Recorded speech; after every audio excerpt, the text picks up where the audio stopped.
নমস্কার বন্ধুরা, আমি শুভম চলে এসেছি নিউজ বাণী বাংলার দুর্দান্ত একটা এপিসোড নিয়ে আপনাদের কাছে।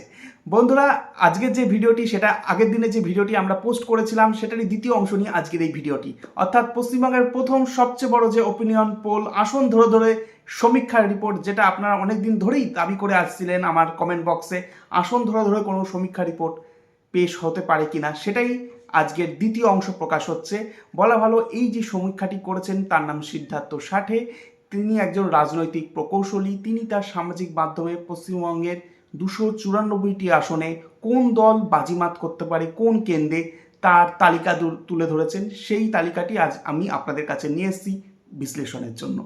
এই সংস্থার সমীক্ষার সঙ্গে আমি বা নিউজ বাণী বাংলা জড়িত নই। এই সংস্থা সম্পূর্ণ তাদের পরিকাঠামোর ভিত্তিতেই এই সমীক্ষা করে তাদের রিপোর্ট পেশ করেছে।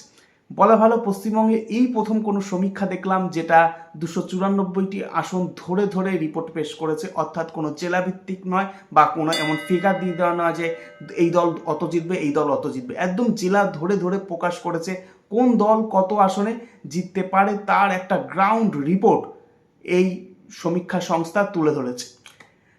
এর আগের ভিডিওতে আমরা যে জেলাগুলি নিয়ে আলোচনা করেছি, দার্জিলিং, কালিম্পং, আলিপুরদুয়ার, কোচবিহার, জলপাইগুড়ি উত্তর এবং দক্ষিণ দিনাজপুর। আজকে যে জেলাগুলি নিয়ে আমরা বিশ্লেষণ করব সেগুলো হচ্ছে মালদহ, পূর্ব বর্ধমান, পশ্চিম বর্ধমান, পুরুলিয়া, বাঁকুড়া। এই জেলাগুলি নিয়ে আজকে বিশ্লেষণ করব। এই জেলার যে বিধানসভা আসনগুলি রয়েছে সেখানে কোন দল এগিয়ে থাকতে পারে আসন্ন বিধানসভা নির্বাচনে, সেই তালিকায় তুলে ধরবো। একটা পয়েন্ট আমি মিস করে গেছি, সেটা তুলে ধরা প্রয়োজন। এই যে সংস্থা সমীক্ষা করেছে সেটা কিন্তু এসআইআর পরবর্তী সময় সমীক্ষাটি করে রিপোর্ট এনেছে। অর্থাৎ এসআইআর এ কত নাম বাদ গেছে এবং যে 60 লাখের গণনা চলছে, এই পুরো পদ্ধতিটা মিশিয়ে এর সঙ্গে 2021 সালের বিধানসভা নির্বাচনে কোন দল এগিয়েছিল, প্রথম আর দ্বিতীয় দলের মার্জিন কত ছিল, এর পাশাপাশি মানুষের জনমত, তিনটে সংমিশ্রণে এই সমীক্ষা রিপোর্টটি পেশ করেছে। এই সংস্থা নিজের সামাজিক মাধ্যমে এমনটাই দাবি করেছে। তাই দেরি না করে বন্ধুরা, আজকের যে রিপোর্ট সেটা শুরু করা যাক। জেলাগুলির নাম তো আমি আগেই আপনাদের কাছে বলেছি। শুরু করে দিচ্ছি মালদহ জেলা। মালদহ জেলায় যেই আসনগুলি রয়েছে 12টি আসন, সেখানে কোন দল বাজিমাত করতে পারে, চলুন সেই রিপোর্টটি জেনে নেওয়া যাক। প্রথমে হচ্ছে হাবিবপুর। মালদহের হাবিবপুর বিধানসভা আসনে আসন্ন বিধানসভা নির্বাচনে কিন্তু এগিয়ে থাকতে পারে বিজেপি। গাজলে আসন্ন বিধানসভা নির্বাচনে এগিয়ে থাকার সম্ভাবনা রয়েছে বিজেপির। চাঁচলে বাজিমাত করতে পারে তৃণমূল। হরিশ্চন্দ্রপুরেও এগিয়ে থাকতে পারে তৃণমূল। মালতীপুর আবার তৃণমূলের হাতেই। রতুয়াতে কিন্তু শেষ পর্যন্ত হাসতে পারে তৃণমূল। চলে গেলাম মালদহ বিধানসভা আসনে এগিয়ে থাকতে পারে বিজেপি। মানিকচকে এগিয়ে থাকতে পারে বিজেপি। ইংলিশ বাজারে শেষ হাসি ফুটতে পারে বিজেপির মুখেই। মোথাবাড়িতে কিন্তু টাফ লড়াই হবে, কিন্তু শেষ পর্যন্ত এই বিধানসভা আসনটি শেষ পর্যন্ত যেতে পারে তৃণমূলের হাতে। সুজাপুরে তৃণমূল খুব সহজ লড়াই জিততে পারে।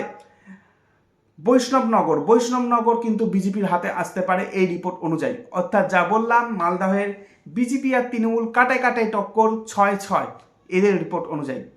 চলে গেলাম বন্ধুরা পরের জেলা, সেটা হচ্ছে পশ্চিম বর্ধমানের যে প্রথম বিধানসভা আসন সেটা হচ্ছে দুর্গাপুর পূর্বে এদের রিপোর্ট অনুযায়ী এগিয়ে থাকতে পারে বিজেপি। দুর্গাপুর পশ্চিমে এগিয়ে থাকতে পারে বিজেপি। পাণ্ডবেশ্বর এগিয়ে থাকতে পারে বিজেপি। রানীগঞ্জ এগিয়ে থাকতে পারে বিজেপি। জামুরিয়াতে এগিয়ে থাকতে পারে তৃণমূল। আসানসোল দক্ষিণে এগিয়ে থাকতে পারে বিজেপি। আসানসোল উত্তরে শেষ হাসি আসতে পারে তৃণমূল। কুলটিতে এগিয়ে থাকতে পারে বিজেপি। বারাবণীতে এগিয়ে থাকতে পারে তৃণমূল। অর্থাৎ পশ্চিম বর্ধমান জেলায় বিজেপি এগিয়ে থাকতে পারে 6টি আসনে, তৃণমূল এগিয়ে থাকতে পারে 3টি আসনে। আপনারা যারা এই জেলাগুলি থেকে আছেন অবশ্যই কমেন্ট বক্সে জানান এই যে রিপোর্টটি পেশ করছি, আপনারা যারা জেলা থেকে আছেন এই রিপোর্টের সঙ্গে সহমত পোষণ করছেন কিনা অবশ্যই কমেন্ট বক্সে জানান। আমি প্রত্যেককে রিপ্লাই দেওয়ার চেষ্টা করব। অনুগ্রহ করে আপনারা কমেন্ট বক্সে আপনাদের মতামতটি দিন। চলে যাচ্ছি আমরা পরের জেলা, সেটা হচ্ছে পূর্ব বর্ধমানে মোট আসন সংখ্যা হচ্ছে 16টি। এই পূর্ব বর্ধমান জেলায় শুরু করার আগে একটা কথা বলে রাখা ভালো, তৃণমূলের জন্য অন্যতম সেফ জেলা। একদম দায়িত্ব নিয়ে বলছি, এই জেলায় তৃণমূলের সংগঠন অত্যন্ত মজবুত। মানে দক্ষিণ 24 পরগনার যে জেলাগুলি রয়েছে বেশ কিছু জেলায় তৃণমূল মানে বিজেপি এগিয়ে যাচ্ছে, কিন্তু পূর্ব বর্ধমানে কিন্তু তৃণমূলের সংগঠন অত্যন্ত মজবুত, আমার ব্যক্তিগত মতামত। এবারে আমি সার্ভেটা পড়ে শোনাচ্ছি, এরা কি বলছে জেনে নেওয়া যাক। পূর্ব বর্ধমানে প্রথম এরা আসন শুরু করছে হচ্ছে খণ্ডঘোষে এগিয়ে থাকতে পারে তৃণমূল। রায়নাতে এগিয়ে থাকতে পারে তৃণমূল। জামালপুরে এগিয়ে থাকতে পারে তৃণমূল। কালনাতে জিততে পারে বিজেপি। মেমারিতে এগিয়ে থাকতে পারে তৃণমূল। পূর্বস্থলী দক্ষিণ এখানে এগিয়ে থাকতে পারে তৃণমূল। পূর্বস্থলী উত্তরে এগিয়ে থাকতে পারে বিজেপি। কাটোয়াতে এগিয়ে থাকতে পারে বিজেপি। টাফ লড়াই হচ্ছে বন্ধুরা এই জেলায়। তারপরে চলে গেলাম বর্ধমান দক্ষিণ, এগিয়ে থাকতে পারে বিজেপি। মন্তেশ্বরে এগিয়ে থাকতে পারে তৃণমূল। বর্ধমান উত্তরে এগিয়ে থাকতে পারে তৃণমূল। ভাতারে এগিয়ে থাকতে পারে তৃণমূল। গলসিতে এগিয়ে থাকতে পারে তৃণমূল। কেতুগ্রামে এগিয়ে থাকতে পারে তৃণমূল। মঙ্গলকোটে এগিয়ে থাকতে পারে তৃণমূল। আউশগ্রামে এগিয়ে থাকতে পারে তৃণমূল। অর্থাৎ যা দেখলাম, বিজেপি এই জেলায় 4টি আসনে এগিয়ে, তৃণমূল এগিয়ে 12টি আসনে। আমি একটু আগে বললাম যে এই জেলায় কিন্তু তৃণমূলের সংগঠন অত্যন্ত মজবুত, সে আন্দাজে কিন্তু বিজেপির সংগঠন এই জেলায় অন্যতম ভঙ্গুর বলাই যেতে পারে। পাশাপাশি বিজেপির গোষ্ঠীদ্বন্দ্ব একটা ফ্যাক্টর এই জেলায়। আমি জানি না, এখনও দেখুন 16 তারিখ সম্ভবত বিধানসভা নির্বাচনে নির্ঘণ্ট ঘোষণা হবে। বিজেপিও প্রার্থী তালিকা খুব বেশি দেরি করবে না, ঘোষণা করে দেবে। তৃণমূলও মঙ্গলবার সম্ভবত প্রার্থী তালিকা ঘোষণা করবে, যদি সোমবার নির্বাচন কমিশন ভোটে নির্ঘণ্ট ঘোষণা করে। 1 মাস আর ব্যবধান, এদের রিপোর্ট জানি না কতটা সঠিক হবে, এবং এই রিপোর্ট কিন্তু এসআইআর পরবর্তী ডেটাটা নিয়েই প্রকাশ করেছে। তাই এই মুহূর্তে জানি না কোন দল শেষ পর্যন্ত নিজের স্ট্র্যাটেজিতে কতটা পরিবর্তন আনতে পারবে, তবে এই রিপোর্ট কিন্তু বেশ চমকে দেওয়ার মতো। এই রিপোর্ট কিন্তু কোনো প্রভাব বিস্তারের জন্য নয়, এই রিপোর্ট শুধুমাত্র সচেতনতা বৃদ্ধি এবং জানানোর জন্য। তাই বন্ধুরা চলে গেলাম পরের জেলা পুরুলিয়াতে এদের রিপোর্ট অনুযায়ী বান্দোয়ানে জিততে পারে তৃণমূল। বলরামপুরে এগিয়ে থাকতে পারে বিজেপি। বাঘমুন্ডিতে এগিয়ে থাকতে পারে তৃণমূল। জয়পুরে এগিয়ে থাকতে পারে বিজেপি। পুরুলিয়াতে এগিয়ে থাকতে পারে বিজেপি। মানবাজারে এগিয়ে থাকতে পারে তৃণমূল। কাশীপুরে এগিয়ে থাকতে পারে বিজেপি। পাড়া বিধানসভা আসনে এগিয়ে থাকতে পারে বিজেপি। রঘুনাথপুরে এগিয়ে থাকতে পারে বিজেপি। অর্থাৎ এই জেলা আমি যা দেখছি 1, 2, 3টি বিধানসভাতে, 9টির মধ্যে 3টি বিধানসভাতে এগিয়ে থাকতে পারে তৃণমূল, বাকি 6টিতে এগিয়ে থাকতে পারে বিজেপি। পুরুলিয়াতে জঙ্গলমহলে কিছুটা হলেও বিজেপি তার মানে জমি ফিরে পাচ্ছে, এই সমীক্ষা রিপোর্টে এমনটাই ইঙ্গিত দেওয়া হচ্ছে। এবার জানি না শেষ মুহূর্তে কি হবে। চলে গেলাম আজকের যে এপিসোডটি সপ্তাহের শেষ জেলা বাঁকুড়াতে কোন দল এগিয়ে থাকতে পারে জেনে নেওয়া যাক।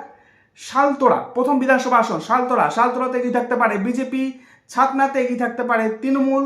রানীবৌদ্ধ এগিয়ে থাকতে পারে তৃণমূল। রায়পুরে এগিয়ে থাকতে পারে তৃণমূল। তালডাংরাতে এগিয়ে থাকতে পারে তৃণমূল। বাঁকুড়াতে এগিয়ে থাকতে পারে বিজেপি। বড়জোড়াতে এগিয়ে থাকতে পারে বিজেপি। ওন্ডাতে এগিয়ে থাকতে পারে বিজেপি। বিষ্ণুপুরে এগিয়ে থাকতে পারে বিজেপি। কতুলপুরে এগিয়ে থাকতে পারে বিজেপি। ইন্দাসে এগিয়ে থাকতে পারে তৃণমূল। সোনামুখীতে এগিয়ে থাকতে পারে বিজেপি। অর্থাৎ এখানে যা দেখলাম 3টি বিধানসভা আসন, ক্ষমা করবেন 4টি বিধানসভা আসনে এগিয়ে থাকতে পারে বাঁকুড়া জেলাতে তৃণমূল, এদের রিপোর্ট অনুযায়ী। বাকিগুলোতে এগিয়ে থাকতে পারে বিজেপি।